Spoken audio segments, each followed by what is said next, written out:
Le Parisien, j'espère que vous allez bien. Le Paris Saint-Germain qui s'impose 4 buts à 1 face à Lyon. Le Paris Saint-Germain qui ont cherché la victoire, les 3 points. Et normalement, mercredi, le prochain match que Paris va se déplacer à Lorient. Si le Paris Saint-Germain s'impose face à Lorient et que Monaco ne gagne pas face à je sais plus qui, bref.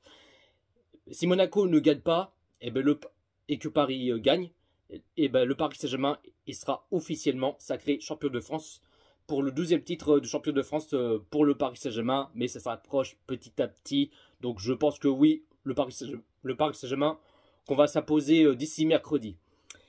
Et 4-1, ça fait penser il y a dans la semaine. 4-1, ça fait penser par exemple Barcelone. Bah oui, après j'ai passé une bonne semaine, la joie, la bonne humeur. Le match retour de ce quart de finale de la Ligue des Champions qu'on s'est posé 1-4 face à Barcelone, qu'on est qualifié en demi-finale. Et puis là, ce soir, j'ai passé un bon week-end. Là que Paris s'impose 4 buts à 1. Et puis très content, j'ai passé une merveilleuse soirée, je me suis régalé. Donc la joie, la bonne humeur, je suis toujours à la bonne humeur. Toujours. Même là, cette semaine, je serai toujours en bonne humeur. Et dire que Lyon, qui vont s'imposer, qui va nous manger.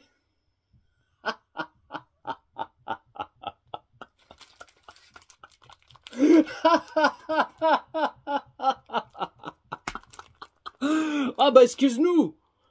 C'est plutôt nous que vous avez mangé des lions, tellement que votre équipe, vous avez mangé trop de lions de chocolat. Hein, tu vois ce que je veux dire? Et vous dites que vous allez nous manger.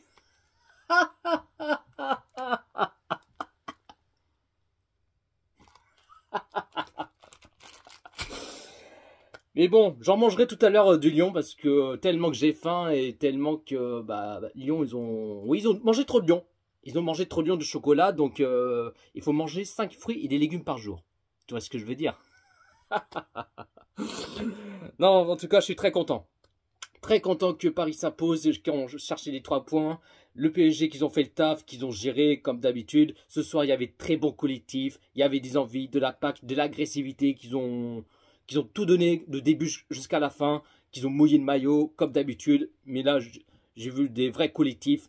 Et non, ils ont tout donné en ce première période. Et deuxième période, on va parler après parce que c'est un peu... Bon, il y a une mi-temps sur 2, mais bon, ça, on a l'habitude, tu vois.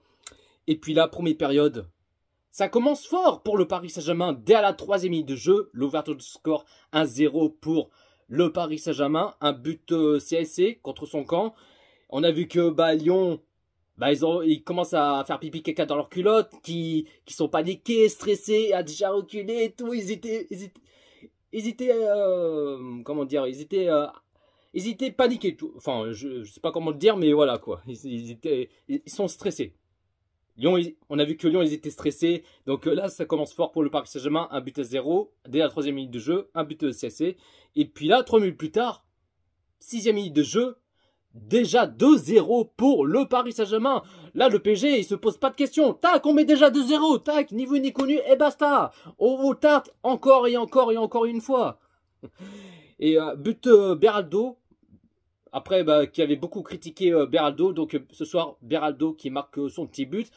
Et il y avait un corner pour le Paris Saint-Germain. Et après, Beraldo qui récupère le ballon et qui tire et qui marque directement. Et ça fait 2-0 pour le Paris Saint-Germain. Donc, très content que Beraldo qui a marqué son but. Hein, après, qui s'est fait beaucoup critiquer et tout ça. Et puis, on a vu que Lyon, ils ont rien se lâcher. Qu'ils ont failli marquer un but, mais heureusement que Donnarumma qui avait sauvé même 2-3 reprises par là, qu'il avait sauvé, qu'il a fait un arrêt là, à gauche, à droite, tac, tout ça quoi. Sans que c'est un but, tu vois, mais malheureusement, malheureusement, on va parler après par rapport que Lyon ont marqué, parce que moi ça me faisait chier qu'on prend un but bêtement, tu vois, mais bon, ça on va parler après. 32e minute de jeu. 3-0 pour le Paris Saint-Germain, le but Gonzalo Ramos. Déjà 3-0 alors que c'est la première période. Là le PSG, ils ont faim, ils ont un petit gourmand, ils ont envie ils ont envie de marquer, enchaîner, débuter encore et encore et encore. Ils ont très faim le PSG. Ils ont très faim. Donc déjà 3-0 pour le Paris Saint-Germain, le but Gonzalo Ramos. Et puis là on va parler 37e minute de jeu. Malheureusement on prend un but bêtement. On a vu le PSG qu'ils ont laissé frapper pour Lyon et du coup ça fait toujours 3-1 pour le Paris Saint-Germain. Mais moi le seul petit bémol, j'aurais préféré qu'on n'encaisse pas de but ce soir, tu vois. Mais ça me faisait chier, mais bon, tranquille, on met 3-1 sans paniquer ni stresser, tu vois. Mais bon, on encaisse un but, mais bon, ce qui est fait est fait. Et puis là, 42e minute de jeu, 4-1 pour le Paris Saint-Germain. Le but, Gonzalo Ramos qui marque son doublé et Vitinha. Oh là là, Vitinha, c'est une pièce maîtresse. C'est une pièce maîtresse, mais moi je me pose la question, est-ce que Vitinha c'est le meilleur milieu au monde? Ah, vous direz ça dans les commentaires, mais pour moi, franchement, Vitinha, c'est une pièce maîtresse. C'est un guerrier, bonhomme, un pitbull, un rottweiler. Appelez ça que vous voulez, mais Vitinha, pour moi, c'est le meilleur milieu au monde. Et très content que... Vitinha, il est incroyable. Stratosphérique, il n'y a rien à dire. Ses petits dribbles, tout ça, tac, tac, tac, tac. Et après les joueurs qui continuent à aller jusqu'au but et tout ça, et puis là, Gonzalo Ramos, Asensio qui a fait la passe, Asensio, voulait tenter cette frappe, mais après, Gonzalo Ramos, tac, une petite frappe, une petite caresse, tac, il met son doublé, et ça fait 4-1 pour le Paris Saint-Germain. Puis là, première période, le PSG, ils sont bien partis, qui font le taf, qui gèrent, on met 4-1 en ce première période, c'est incroyable. Incroyable. Je me suis dit en deuxième période, là je pense qu'on va en mettre des 5, des 6, des 7, ou un petit 8e, tu vois, pour qu'on mette une grosse raclée, des grosses branlées, des grosses culottées, des pompes en cucu, tu vois ce que je veux dire. Mais malheureusement en deuxième période, on n'a pas marqué au moins un petit 5e, pas de 6e, pas de 7e, même pas un petit 8e. Donc là, le PSG n'a pas marqué même pas un 5e but. C'est dommage. Il y a une mi-temps sur 2, mais on a vu deuxième période le PSG, ils étaient moyens. Mais bon, tranquille, on met le 4-1. Mais moi, ça me faisait chier. On aurait dû mettre au moins un petit 5e, un petit 6e, tu vois, qu'on mette des grosses raclées. Mais ils n'ont pas fait. Ils étaient moins bons par rapport à ce première période. Mais on a vu Lyon, ils ont rien se lâcher, qu'ils ont créé des occasions.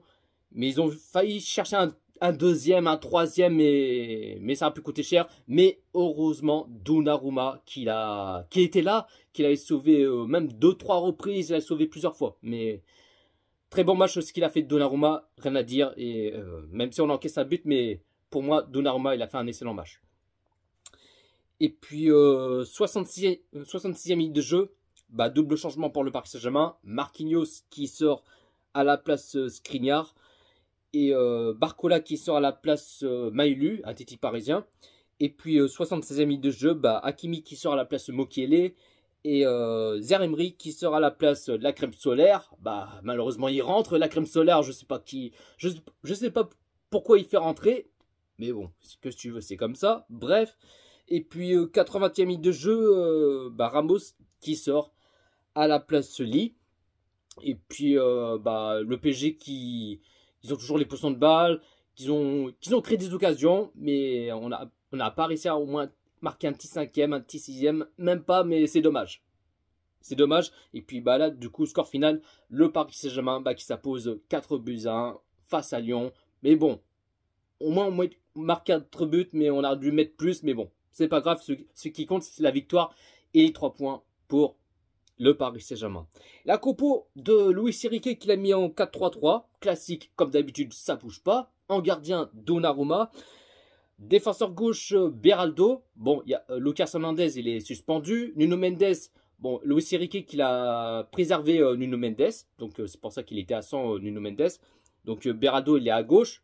En latéral gauche, même si c'est pas son poste. Mais bon, il n'a pas trop le choix.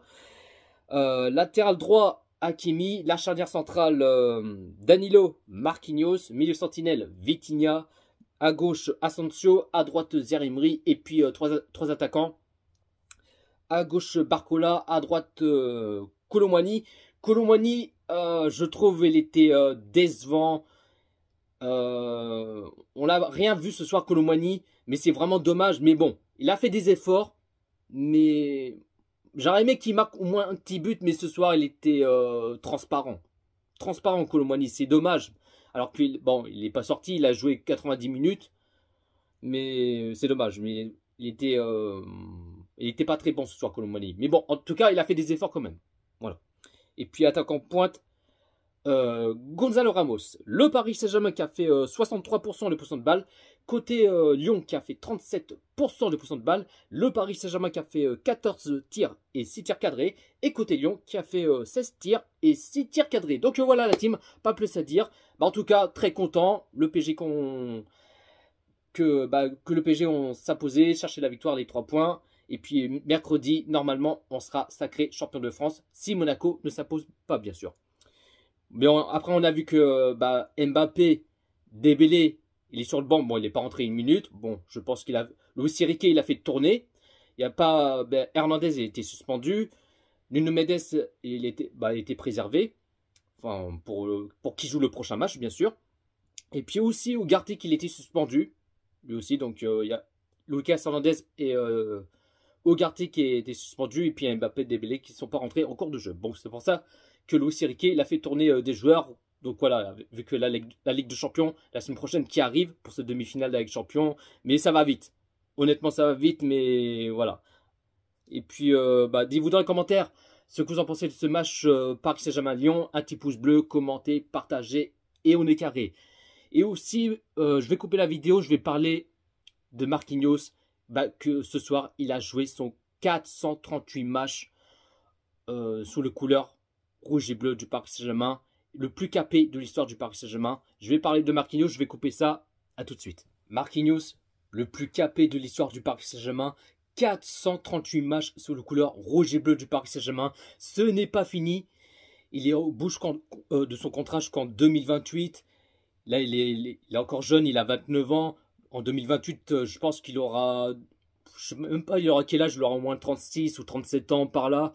Mais voilà, Marquinhos, le plus ancien du Paris Saint-Germain, très bon capitaine, taille patron, qui se comporte comme un bonhomme, guerrier, pitbull, rottweiler, appelez ça comme vous voulez, mais très bon discours de Marquinhos, ce qu'il a dit devant les ultras, avec les supporters du PSG.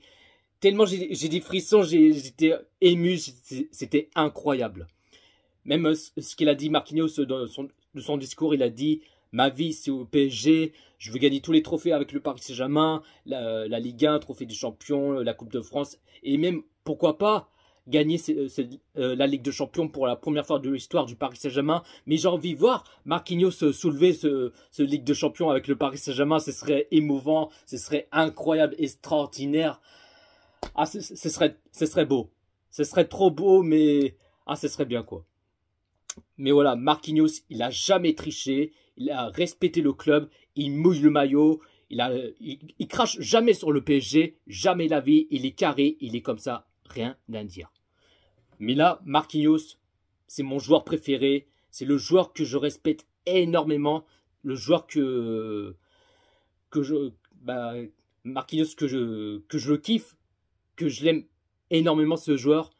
Mais voilà, Marquinhos, il est au top, c'est un bonhomme, il a la rage, c'est un guerrier, tu vois. Marquinhos, c'est un guerrier, il donne tout, même s'ils ont beaucoup critiqué, les insultes et tout ça, il y avait des hauts et des bas, il n'est pas parfait. Il n'est pas parfait. Même s'il fait un mauvais match, un très bon match, ça dépend quel match qu'on joue contre qui, tout ça. Mais voilà, ça peut arriver qu'il fasse un mauvais match, un très bon match et tout ça. Il n'est pas parfait. Mais voilà, pour moi, Marquinhos, il a tout mon respect. C'est mon joueur préféré et qui respecte le club et tout. Donc voilà. Donc j'espère qu'il va rester longtemps au Paris Saint-Germain. Sa vie, c'est au PSG. C'est sa maison, son jardin, devant ses supporters et tout ça. Donc voilà, après c'est ce qu'il a dit Marquinhos. Mais voilà, franchement, j'ai des frissons. Et très bon discours de Marquinhos. Donc voilà. Sur ce, prenez soin de vous la team. Et c'est Paris.